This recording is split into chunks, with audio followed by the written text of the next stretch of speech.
And the Lord said to him, only be thou strong and very courageous, that thou mayst observe to do according to all the law which Moses thy servant commanded thee. Turn not from it to the right hand or to the left, that thou mayst prosper whithersoever thou goest. Uh, Courageous, strong, prosperous.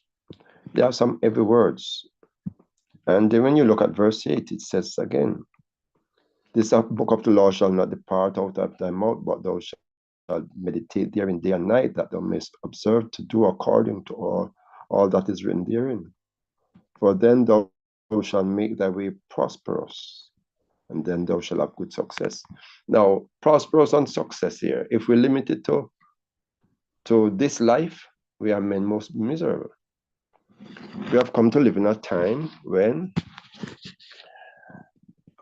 even, and I'm sorry to be going down this road, but courage, strong and courageous, here means that in the face of criticism, in the face of mockery, we ought to remain true to God's commandment, through his divine principles, to his divine instruction. Many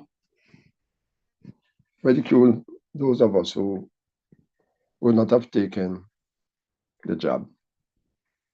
Many ridicule those of us who advocate a plant-based diet, etc.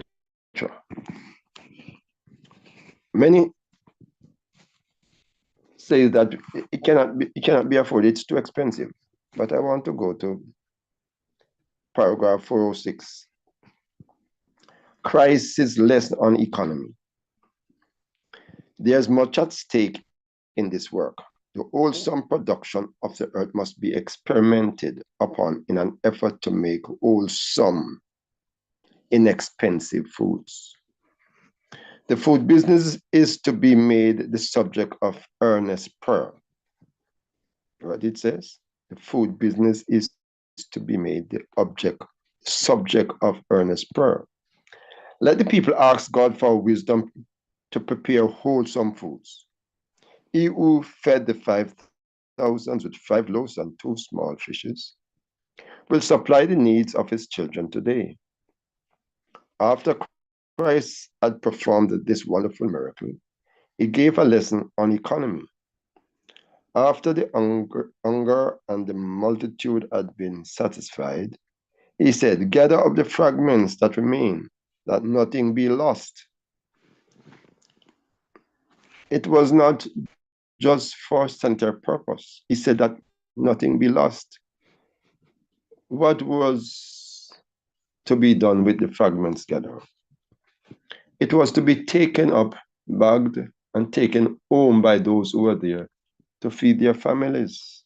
He said that nothing be lost. It wasn't to be thrown away. And they took up the fragments that remained, 12 baskets full. To many in different places, the Lord will give intelligence in regard to health foods. He can spread a table in the wilderness. Health food should be prepared by our churches who are trying to practice the principles of health reform. But as surely as they should do this, some would say that they were infringing on their rights. And that's where I obtained my argument from, that some will criticize you, some will mock you, some will jeer you, or jeer us. And that's where courage and strength must come in. But who gave them the wisdom to prepare these foods? The God of heaven. That same God will give wisdom to his people in the different countries to use the production of these countries in preparing health foods in simple, inexpensive ways. Our people are to experiment with the fruits and grains and roots in the countries in which they live. In the different countries, inexpensive health foods are to be manufactured for the benefit of the poor and for the benefit of the families of our own people. Two more short paragraph on the end. The message that God has given me is that his people in foreign lands are not to depend for their supply of health foods on the importation of health food from America. You hear this? I wonder if we really understand the gravity of what she's saying in this line. The message that God has given me is that his people in foreign lands are not to depend for their supply of health food on the importation of health food from America. The freight and the duty make the cost of these foods so high that the poor, who are just as precious in the sight of God as the wealthy, cannot have the advantage of them. Health foods are God's production, and he will teach his people in missionary field so to combine the production of the earth that simple, inexpensive, wholesome food will be provided. So I want you to look at some words again. Inexpensive, wholesome foods. We talk about some foods that are not wholesome anymore, coming out of some places. If they will seek wisdom from God, he will teach them how to plan and devise to utilize these production. I'm instructed to say, forbid them not. I pause. So we have a lot to chew on, plenty. We have economy to look at. We also need to look at wholesome food. We also need to look at utilizing what you have in your country, not having a foreign taste. So let the discussion rolls. What are your thoughts? It's keeping it real.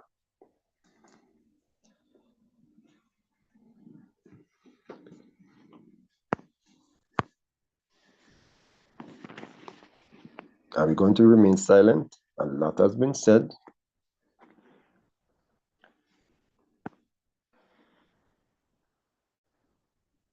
Yes, Brother Sean, I see your hand. Go ahead, my friend. My brother, what a wonderful way to start off, the discussion.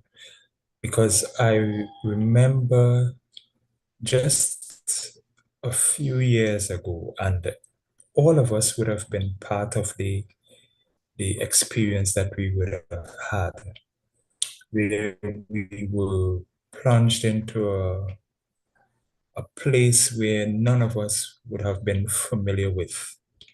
Never in our lifetime would we have experienced what we would have experienced back then.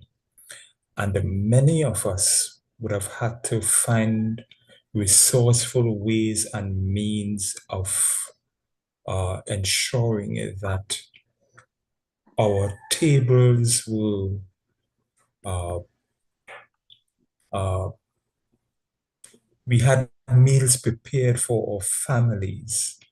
And a lot of persons would have taken the opportunity to uh, prepare home gardens. A lot of us who may not have been practicing it before may have started doing little kitchen gardens in our homes. We may have grown up with it. Um, so it would have been uh, good for a lot of us to start back.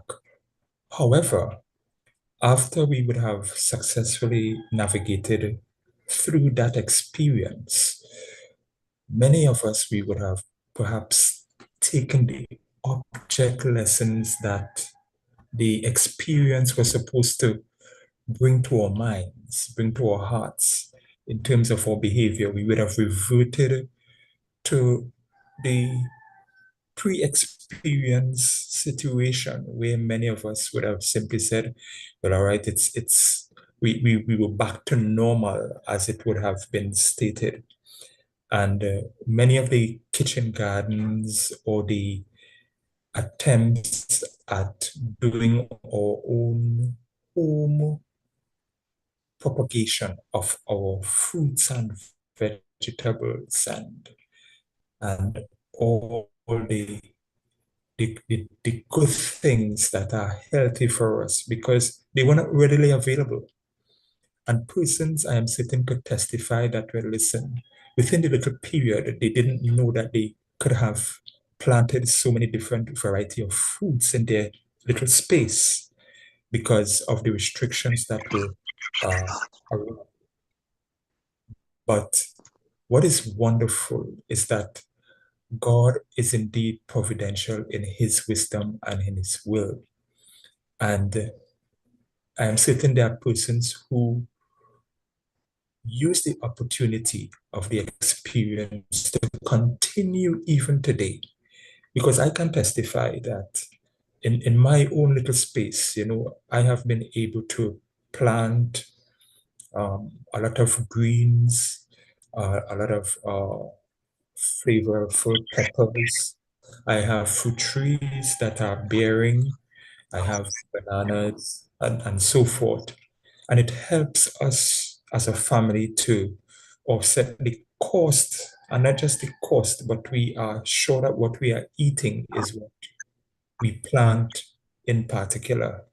And we also have the opportunity to share with others in our neighborhoods, in our churches, and our extended families. So it's beneficial. But many of us, we may have, because we have returned to the norm, just simply given up and gone back to our worldly ways. And we'll go to the market where we could buy stuff conveniently rather than continue in the blessing that we would have received. So I like how you would have thought about it. In fact, you, Elder, you would have shared with me some of the stuff that you would have done and given me encouragement. So I thank you for that. And I trust that others too can look at this situation we find ourselves in today and use it as an opportunity to start doing your own kitchen garden. You don't have to do anything fanciful. Small containers or a small plot of land around your home where you can grow what you will eat and eat what you grow. And I pause there, my brother. I thank you, Brother Sean. It is stimulating, very stimulating. As you would have referred to a period, not in the long, far distance. There's a saying which is so true. It's that if it is true, it is not new, and if it is new, it is not true. So, and that is found in Leviticus, I think, chapter 3, which make say what has been is now and what is to be. Anyway, you can look up that text in Leviticus. But there is nothing new under the sun, as Solomon says. History repeats itself. The wise would learn from history. Hence, what we are being instructed to do as we approach the end of time is to make sure that when we don't have money to spend, and many of us think that we will continue in luxury until Christ come. No, I would have read in, I don't remember if it was one of the small prophets who said that our money will, the rich man will throw their money in the streets because it will be of no use. We are instructed, the instruction to us is make use of what we have wherever we are. I'm going to pause to take some other hands in the sequence that they appear. We have Samsung, we have Brown, we have Betty. Go ahead.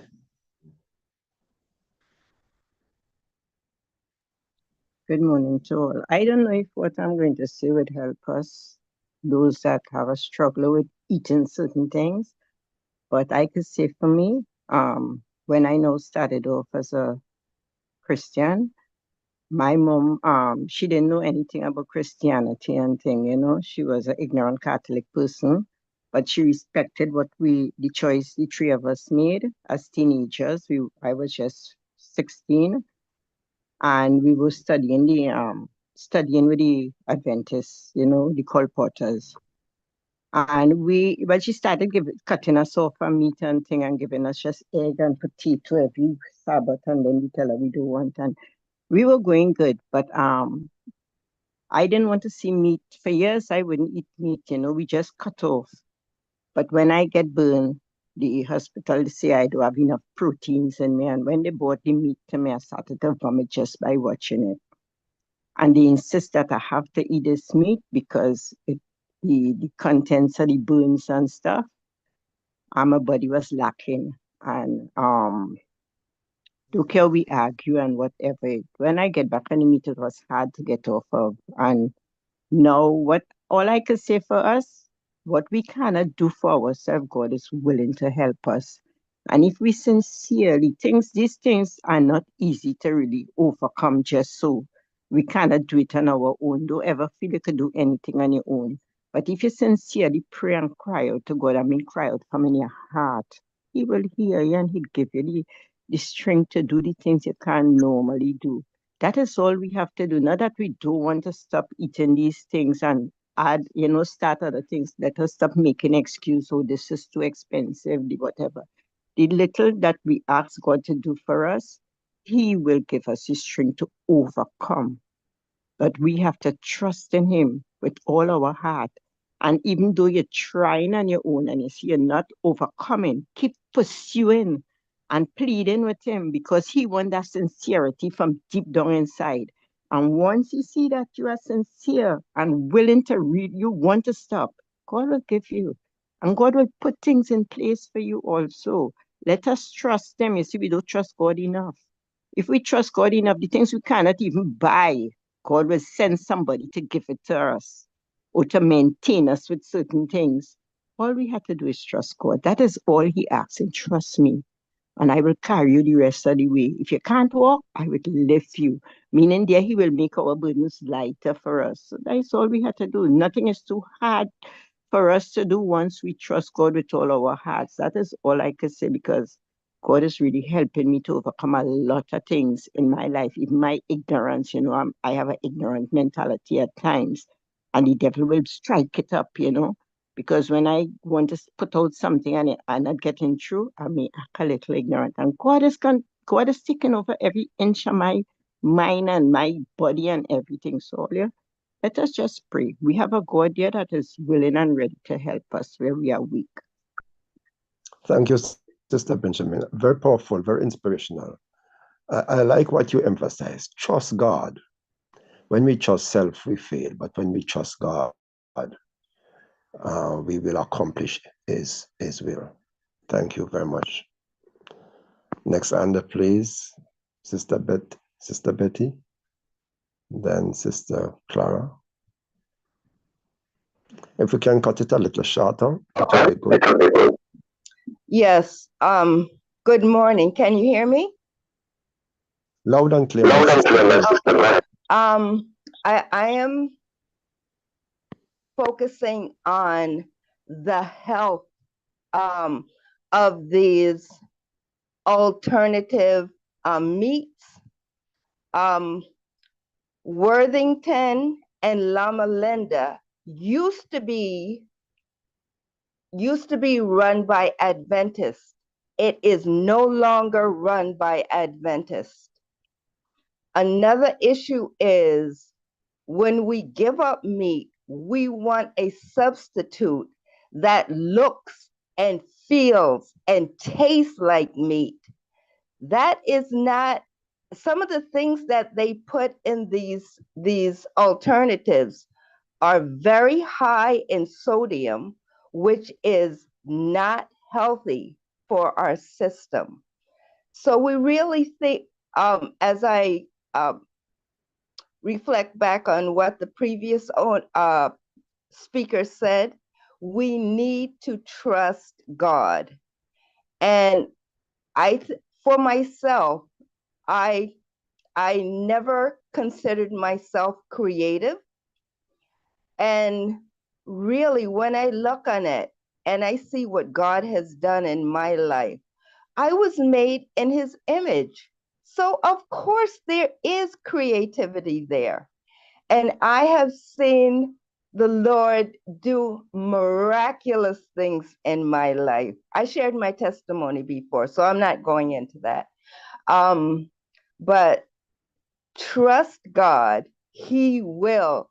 He'll tell you what to do. He'll show you. I'm in Canada, so it's easy to get the alternatives. My focus is on the health of the of these things that you can get. And I finish here. Thank you. Thank you, my sister. The reading would have tell us that wherever we are, the Lord will provide for us alternatives. He said he will spread a table in the wilderness. So, as Brother Sean says, would have encouraged us, your space can be utilized to provide, if not all, but even some of the foods for us. Just as you hang your clothes on the line, so you can hang pots on the line and plant things in them and water them. On your patio where you have this little indoor plant, you could plant a pepper, you could plant a tomato. Just as you have your creeper that run, rather than having a creeper, you could plant your cucumber in it. So the Lord would have given us wisdom and understanding, and he said he would do so. And then Sister Benjamin encouraged us to go ahead, be strong, courageous, trust God. So yes, the comments are very pertinent, advising us to follow God's will for our lives. Yes. The next person, go ahead. Yes, Brother Lambie, I don't want to take up much time because you have been giving us such. Anyway, my take on that, I'm saying, since I've been transitioning to the lifestyle changes, I don't have any craving for any meat or anything as per se. I could see it and I'm saying, thank God I overcome it, because sometimes when you see the chicken and whatever you used to love before, it once you seen it, and even if you happen to prepare it and you don't touch it, I could say I get a victory. And that's one thing. Number two, concerning the substitute for the meat, I do partake of some of the things that they have, like you buy veggie goat, veggie this, whatever, and some of them do taste good. I partake of it, but if as long as I'm eating my meals, I don't, unless I crave for any meat or anything, whether substitute or not. I eat my food like this as I prepare it, and not craving for no sort of meat nor even substitute. So I am saying thank God for the victory there. And something you mentioned, Brother Lambie, concerning about the money we throw in the streets. I've been hearing that for a long time. They said in the end time, money will be thrown in the streets. And I used to wonder how that's going to be. But we're living in today's days where it will be, it coming to that point where it might be not where it will no longer be in use. This money that many people try to snatch away and hide away, they better start spending it if they got some put aside, because the digital currency will be coming in soon. This will be phased out. Money will be no use. And that's why I understand, that's how it probably will play out, where money will be thrown in the streets. Anyway, I pause right there. Thank you. As you talk about that, Sister Clara, I was looking at something in, I think it's Kenya, where money, currency, is not being used by a significant portion of the population. It's all digital on their little phones, whatever they're buying. And I said, my, it's not just the great America or the first world country, little country like Kenya, the people in the bush, yes, whatever they're buying, it's just that they said they don't need to use no bank. Transaction take place on their phones. Yeah, so without interrupting you, that is what's coming. It's starting in the little countries, getting them used to it, until it is the big dogs, that big country that is setting up these things. So it might affect us last. They're starting to let the people in these poorer countries get used to that, because this is what's coming. Our own is coming too. All the whole world will be going digital. Okay, sorry. Another point I need to make quickly before Sister Brown comes is things have become so expensive. The Bible tells us that in the last days our bread will be short. And quickly, I just tell you something. In 1981, when my daughter was born, 50 Jamaican dollars gave me 3 large grocery bags of grocery. 40 years later, $50 cannot buy you anything except a sweet in Jamaica. So, what is the alternative? To help us economically, use the space around you to help provide one of our basic necessities, that is food. And if you are able to use your potted, your flower pot to produce some food that you eat, it is some money that you would have saved to do something else. Sister Brown, go ahead. And then Brother Michael. Yes, happy to say this morning, I'm glad I was grown up in the country, with a farming family. And the matter of planting has become so special to me that even with, living now in what we call a developed housing scheme or land settlement, with not a whole lot of land that I'm accustomed to, I'm able to appreciate that type of farming. And I'm just saying that God has promised in what we read this morning to bless the land because He is the person who was um, provided farming for us, and that was our first occupation, farming. And we have to pay so much for what is called organic food. And growing up, I didn't know anything about those things, and I can now appreciate that what we used to eat, that we thought we were so poor, were blessed food. And even now, during this time, we don't have any. Growing up, we didn't have any what you call transportation to take away garbage. Everything was thrown to the gully or to the bush, and we'd get rid of our plastic and our tins. We never used to use so many tins like now. And that is what our plants subsisted on. And now we have what is called compost. So we don't have to, we are being taught how to get use up our scrap to create fertilizer for our food. And so we need to make use of this opportunity, and God promise to bless what we put in the land. And so we don't have to worry about our land being becoming so poor that it cannot grow food. And let us make use of the opportunity we have now. Even our soap, the water that we soak our peas with, and for those who eat rice, water we wash our rice with, all of those things can be used to make our plants grow fat and grow well. Our water bottles, for those who use plastic bottles for water, can grow our food. So let us make use of it, and the Lord promise to bless whatever we put our hands to, because He is the author of the food of the land. Thank you, my sister.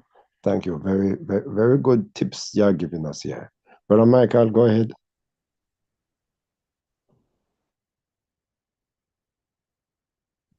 A very pleasant good morning. And I just listening again, and it is so wonderful. And the subject is great. And I just want to remind us that Matthew chapter 6, where God says to us as His children that He provides for the birds that neither toil nor labor nor store in bonds, and that we are more valuable than those that He provide and take care of. And we also reminded that He said I will never leave you nor forsake you. We are the ones who can leave and forsake God, but He will never do that to any of us. When we even leave or forsake Him, He comes after us in love to draw us back. What a mighty, awesome God we serve. And but Lambe, just today I had some folks from St. Martin and Curacao that I was driving around. And I took them to one of them great parents, grandparents grew up here, and I took them to the old house that was still standing there over 100 years old. So I took them to find the area and show them where the house was because I was familiar with it. And we start talking about the old days, and we're looking at the different things in the area. I saw cucumbers just grew up wild there in the area. And I said, I remember there were 8 of us in a 2-bedroom house that was still standing. And I wonder, we 8 of us. So I took them by my mother, who was 85 years old, and I said, look at this house. We 8 of us children, and my father and mother grew up in. And it is there, with my mother now only in it. And I said, I remember the days, 3 out of the 8 of us, when we were going to school in the 60s, 25 cents EC. Used to buy lunch for 3 of us, 25 cents. And I tell him I get a crop of blows for putting the 25 cents in the offering one time and hold on to a penny because I was supposed to put the 2 cents in the plate and hold the 25 cents for lunch. And I switch it around and I get a crop of blows because I had to find the other 25 cents for our lunch when we didn't have lunch sometimes to walk with. So the bottom line, brothers and sisters, is that we've come a long way. And yes, money has already begun to lose its value. I see 25 cents, 10 cents, and so forth, even dollars thrown on the ground and nobody picked them up because you can hardly get anything out of it already.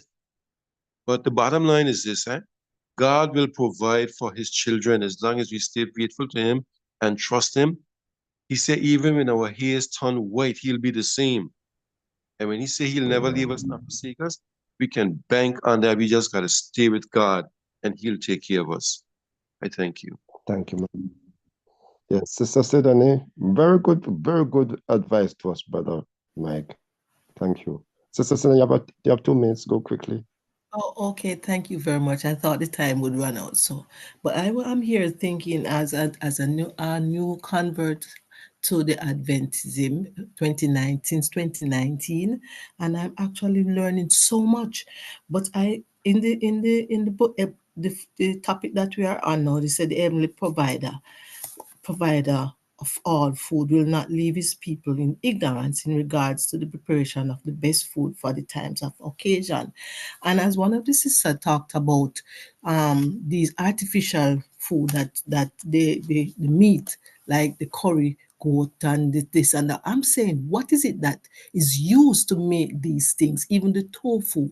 I remember in times gone, I wouldn't eat those things because I was used to, back in Egypt, I used to eat the chicken and the pork and the beef and all of that.